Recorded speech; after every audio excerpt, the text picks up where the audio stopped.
ಯಶವಂತಪುರ ವಿಧಾನಸಭಾ ಕ್ಷೇತ್ರದ ಶಾಸಕರಾದ ಎಸ್.ಟಿ. ಸೋಮಶೇಖರ್ ಅವರ ನೇತೃತ್ವದಲ್ಲಿ ಮುನೇಶ್ವರ ಬಡಾವಣೆ, ಅಕ್ಕಪಕ್ಕ ರಾಜಕಾಲುವೆ ಹಾಗೂ ಹಲವು ಕಾಮಗಾರಿಗಳಿಗೆ ಚಾಲನೆ ನೀಡಲಾಯಿತು. ಇದೇ ಸಂದರ್ಭದಲ್ಲಿ ಜನರ ಕುಂದುಕೊರತೆಗಳನ್ನು ವಿಚಾರಿಸಿ ಅದಕ್ಕೆ ಸಂಬಂಧಪಟ್ಟ ಅಧಿಕಾರಿಗಳಿಗೆ ಆದಷ್ಟು ಬೇಗ ಜನರ ಕುಂದುಕೊರತೆಯನ್ನು ಬಗೆಹರಿಸಬೇಕೆಂದು ಸೂಚಿಸಿದರು. ಇದೇ ಸಂದರ್ಭದಲ್ಲಿ ಪಕ್ಷದ ಎಲ್ಲ ನಾಯಕರುಗಳು ಮತ್ತು ಬಡಾವಣೆಯ ಎಲ್ಲ ನಾಗರಿಕರು ಬಂದು ಕಾರ್ಯಕ್ರಮವನ್ನು ಯಶಸ್ವಿಗೊಳಿಸಿದರು. ಏನೇನ್ ಸಮಸ್ಯೆ ಇದೆ ದಯಮಾಡಿ ತಮ್ಮ ಗಮನಕ್ಕೆ ಸಾಹೇಬ್ರ ಮುಖಾಂತರ ತರ್ತೀವಿ, ನೋಟ್ ಮಾಡ್ಕೊಂಡು ಅದನ್ನ ಬಗೆಹರಿಸ್ಕೊಡಿ. ಕಾವೇರಿ ಕನೆಕ್ಷನ್ಗೋಸ್ಕರ ರಸ್ತೆಗಳೆಲ್ಲ ಅಗ್ದು ಗುಂಡಿ ಮಾಡಿದೀರಾ, ಎಲ್ಲ ಕಡೆ ಡ್ಯಾಮೇಜ್ ಆಗಿದೆ ರಸ್ತೆಗಳು. ಅದಕ್ಕೆ ಹೊಣೆ ಯಾರು ಸರ್? ಕಾವೇರಿ ನೀರಿಂದ ನೀರು ಬರ್ತಾ ಇಲ್ಲ ಅಂದ್ರೂ ಅವ್ರಿಗೆ ಬಿಲ್ಗಳು ಬರ್ತಾ ಇದಾವೆ. ಇಲ್ಲಿ ಕಾಂಕ್ರೀಟ್ ಹಾಕಿದ್ದಾರೆ, ಕಾರು ಎಲ್ಲ ಫುಲ್ ಡ್ಯಾಮೇಜ್ ಆಗ್ತಾ ಐತೆ.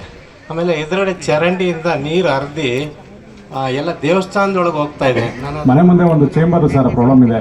ಆಕ್ಚುಲಿ ಒಂದು 15 ದಿನಕ್ಕೂ ಸರ್ ಲೀಕೇಜ್ ಆಗ್ತಾ ಇದೆ. ಯಾಕೆಂದ್ರೆ ಅಲ್ಲಿ ಮನೆ ಮುಂದೆ ಸರ್ ಮನೆಗೂ ಮತ್ತು ಮೇನ್ ಚೇಂಬರ್ಗೂ ಒಂದು ಸ್ವಲ್ಪ ಡಿಸ್ಟೆನ್ಸ್ ದೂರ ಇದೆ ಸರ್. ಹಂಗಾಗಿ ಮನೆ ಹತ್ರ ಒಂದು ಚೇಂಬರ್ ಮಾಡ್ಕೊಡಿ. ಪಾಸ್ ಆಗಲ್ಲ, ಎಲ್ಲ ರೋಡಲ್ಲೇ ನಿಂತ್ಕೋತಾ ಇದೆ. ಮಕ್ಕಳುಗಳು ಸ್ಕೂಲ್ಗೆ ಹೋಗೋರಿಗೆ ತುಂಬಾ ಕಷ್ಟ ಆಗ್ತಾ ಇದೆ. ಸುತ್ತು ಮಾಡೋರೆ ನಮ್ಮ ರೋಡ್ ಮಾಡಿಲ್ಲ, ಬಿದ್ದು ಕಾಲು ಮುರ್ಕೊಂಡಿದ್ದೀನಿ ನಾನು. ಟಾರ್ ಸಹ ನಮ್ಮ ರೋಡಿಗೆ ಆಗಿದೆ, ಇನ್ನು ಕೆಲವು ರೋಡಿಗೆ ಆಗಬೇಕಾಗಿದೆ. ಮತ್ತು ನೀರು ಸಹ ಅನುಕೂಲ ಮಾಡಿದರೆ ಆದರೆ ನಮಗೆ ಬರ್ತಾ ಇಲ್ಲ ನೀರು, ಸುಮ್ಮನೆ ಬಿಲ್ ಕಟ್ತಾ ಇದ್ದೀವಿ. ಅದನ್ನೊಂದು ಸ್ವಲ್ಪ ನೋಡಬೇಕು ನೀವು. ಡ್ರೈನೇಜ್ ವಾಟರ್ ಮಿಕ್ಸ್ ಆಗ್ತಾ ಇದೆ. ಫಸ್ಟ್ ಒಂದು 1 ಅವರ್ 2 ಅವರ್ ನಾವು ನೀರನ್ನು ವೇಸ್ಟ್ ಮಾಡ್ತಾ ಇದ್ದೀವಿ. ನಾವು ಅದನ್ನು ಸಂಪಿಗೆ ತುಂಬಿಸ್ಕೊಂಡು ಸಂಪಿಂದ ಚೆಲ್ಲಬೇಕಾ ಅಲ್ಲ ಇನ್ನು ಅದನ್ನೇ ಯೂಸ್ ಮಾಡಬೇಕಾ ಗೊತ್ತಿಲ್ಲ, ಗಂಟ್ಲು ನೋವು ಸ್ಟಾರ್ಟ್ ಆಗಿದೆ.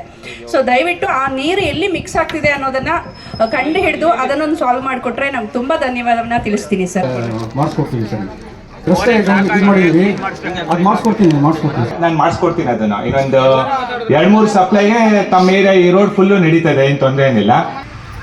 ಹೆವಿ ಮಳೆ ಬಂದಂಥ ಸಮಯದಲ್ಲಿ ದೊಡ್ಡಬಿದರ್ಕಲ್ ವಾರ್ಡ್ ಹೆಚ್ಚು ಕಡಿಮೆ ಡ್ಯಾಮೇಜ್ ಆಗ್ತಾ ಇತ್ತು. ಸುಮಾರು ಕೆಲಸಗಳು ಕೂಡ ಕಂಪ್ಲೀಟ್ ಆಗಿದೆ. ರಾಜಕಾಲುವೆದು ಹೆವಿ ಮಳೆ ಬಂದ್ರೂ ಕೂಡ ಅಷ್ಟು ಡ್ಯಾಮೇಜ್ ಆಗ್ತಾ ಇಲ್ಲ. ಇನ್ನು ಉಳಿದಂಥ ಕಾಮಗಾರಿಗಳಿಗೆ ಈಗ ಹಣ ಬಿಡುಗಡೆ ಮಾಡಿ ಎಲ್ಲ ಫಾರ್ಮಾಲಿಟೀಸ್ ಮುಗಿದಿದೆ. ಈಗ ತಾನೇ ರಾಜಕಾಲುವೆದು ಪೂಜೆ ಕೂಡ ಮಾಡಿದ್ದೇವೆ. ಸುಮಾರು 1.5 ಕಿಲೋಮೀಟರ್ ರಾಜಕಾಲುವೆ ಮಾಡ್ತಕ್ಕಂಥದ್ದು. ಬ್ರಿಡ್ಜು ಸ್ವಲ್ಪ ಅಗಲ ಮಾಡ್ತಕ್ಕಂಥದ್ದು ಎರಡೂ ಕೂಡ ಪೂಜೆ ಮಾಡಿದೆ. ಸುಮಾರು ಡಾಂಬರೀಕರಣಕ್ಕೆ 90 ಕೋಟಿ ಹಣ ಬಿಡುಗಡೆ ಆಗಿದೆ. ಅದರಲ್ಲಿ 25 ಕೋಟಿ ಹಣವನ್ನು ದೊಡ್ಡಬಿದರ್ಕಲ್ ವಾರ್ಡ್ಗೆ ಹಾಕಿದ್ದೇವೆ.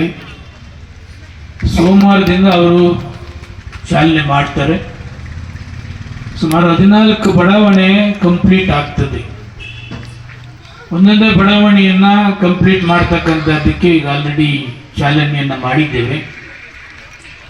ಈ 25 ಕೋಟಿಲಿ 14 ಬಡಾವಣೆಗಳು ಕೂಡ ಕಂಪ್ಲೀಟ್ ಆಗ್ತವೆ. ಈ 110 ವ್ಯಾಪ್ತಿನ ಕಾರ್ಪೊರೇಷನ್ಗೆ ಸೇರಿಸಿ ಸುಮಾರು 10-11 ವರ್ಷ ಆದಮೇಲೆ ಇದಕ್ಕೆ ಎಂಟೈರ್ 110 ವ್ಯಾಪ್ತಿಗೆ UGD ಕಂಪ್ಲೀಟ್ ಮಾಡ್ತಕ್ಕಂಥದ್ದಕ್ಕೆ ಕಾವೇರಿ 5th ಸ್ಟೇಜ್ ಕಾವೇರಿ ನೀರನ್ನ ಕೊಡ್ತಕ್ಕಂಥದ್ದಕ್ಕೆ ಕೂಡ ದೊಡ್ಡಬಿದರ್ಕಲ್ಗೆ ಫಸ್ಟ್ ಪ್ರಿಫರೆನ್ಸ್ನ ಕೊಟ್ಟಿದ್ದೇವೆ. ಈಗ ಡಾಂಬರೀಕರಣ ಎಲ್ಲೆಲ್ಲಿ ಕಂಪ್ಲೀಟ್ ಆಗಿದೆ ಅದೆಲ್ಲವನ್ನು ಕೂಡ ಕಂಪ್ಲೀಟ್ ಮಾಡ್ತಕ್ಕಂಥದ್ದಕ್ಕೆ ಚಾಲನೆಯನ್ನು ಮಾಡ್ತಾ ಇದ್ದೇವೆ. ಭಾಳಷ್ಟು ಹಿಂದುಳಿದ ಇದ್ದಂಥ ದೊಡ್ಡಬಿದರ್ಕಲ್ ರಸ್ತೆಗಳು ಬೇಕಾದೆಲ್ಲವನ್ನು ಕೂಡ ಮಾಡ್ತಕ್ಕಂಥದ್ದಕ್ಕೆ ಚಾಲನೆ ಮಾಡಿದ್ದೇವೆ. ಹೊಸದಾಗಿ LED ಬಲ್ಬ್ನು ಕೂಡ ಎಂಟೈರ್ ಕ್ಷೇತ್ರ ಹಾಕಬೇಕು ಅಂತಕ್ಕಂಥದ್ದನ್ನು ಇಟ್ಟು ಎಲ್ಲೆಲ್ಲ LED ಹಳೆದೆಲ್ಲ ಚೇಂಜ್ ಮಾಡಿ LED ಬಲ್ಬ್ನ ಹಾಕ್ತಕ್ಕಂಥದ್ದಕ್ಕೆ ಕೂಡ ಶುರು ಮಾಡಿದ್ದೇವೆ.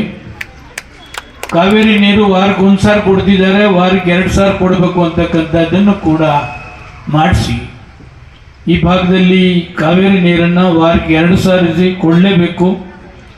ಬೇಸಿಗೆ ಶುರುವಾಗ್ತಾ ಇದೆ.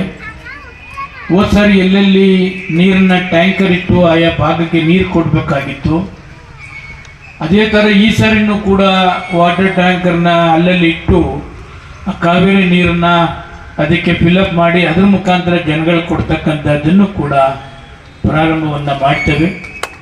ಯಾವುದಕ್ಕೂ ತೊಂದರೆ ಆಗೋದಿಲ್ಲ.